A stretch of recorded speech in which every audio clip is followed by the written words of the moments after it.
अस्सलामु अलैकुम वरहमतुल्लाहि वबरकातुहू। इन्नल हम्दुलिल्लाहि वहदा वस्सलातु वस्सलामु अला मन ला नबिय्य बअदा। अम्मा बाद फ़ौज़ बिल्लाहि मिनश शैतानिर रजीम बिस्मिल्लाहिर रहमानिर रहीम।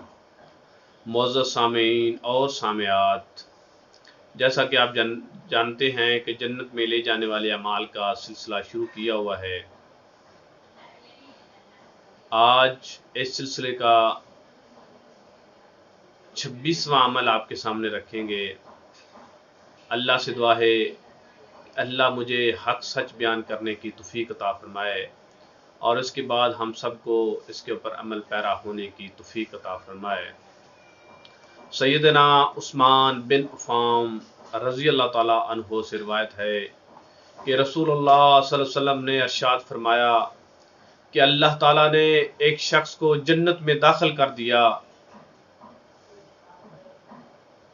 तो वो कौन सा शख्स था जो खरीदते वक्त, फरोख्त करते वक्त, फैसला करते वक्त, तकाजा करते वक्त नरमी अख्तियार करता था,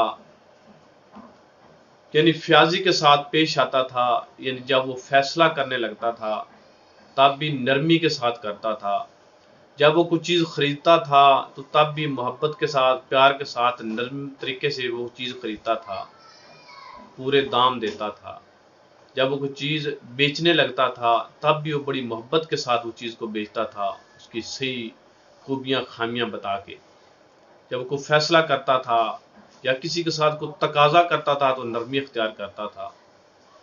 तो वो शख्स था जिसको अल्लाह ताला ने जन्नत दे दी थी। इस हदीस को सही जामिया सगीर के अंदर 243 नंबर के ऊपर दर्ज किया गया है।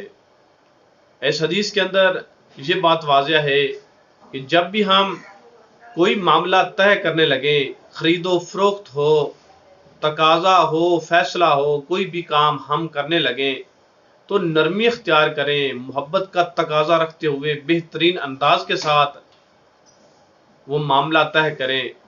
यानी हमारे ज़बान के अंदर नरमी होनी चाहिए, हमारे लहजे के अंदर नरमी होनी चाहिए,